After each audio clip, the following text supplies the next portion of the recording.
আমি চাই একজন হুজুর টাইপের মানুষ আমার হাজবেন্ড হবে, যার পাশে শুয়ে থাকলে সে আমাকে গজল শোনাবে। ইভেন তার গাড়িতে যখন আমি চড়বো সে গান বাঁধে, সে আমাকে গজল শোনাচ্ছে, গাড়িতে শুয়ে আছি গজল চলতেছে। আমি বলেছি হুজুর টাইপের ছেলে আমার পছন্দ, আর স্পেশালি আসিফ হুজুরকে আমার ভালো লাগে, দেখতে অনেক সুন্দর লাগে।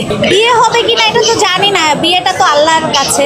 আজহারি হুজুরকে বিয়ে করতে চাই এটা বলি নাই, আমি বলছি হুজুর টাইপের ছেলে আমার পছন্দ। আর আমি বলেছি যে আসিফ হুজুরকে আমার বেশি ভালো লাগে, আর সেটা আমি সঠিক জানি না আসলে উনি বিবাহিত কি অবিবাহিত।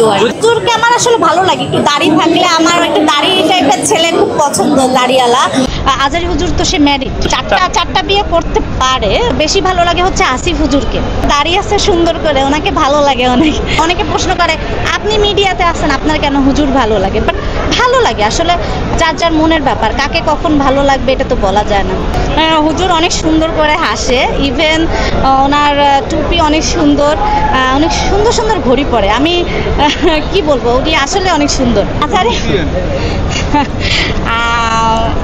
হুজুরকে আমি বিয়ে করতে চাই না, আমার দুইটা হুজুরকে ভালো লাগে, আসিফ হুজুরকে বেশি ভালো লাগে আর কি। এখন আজহারি হুজুর তো সে ম্যারিড, সে কিভাবে আমাকে বিয়ে করবে?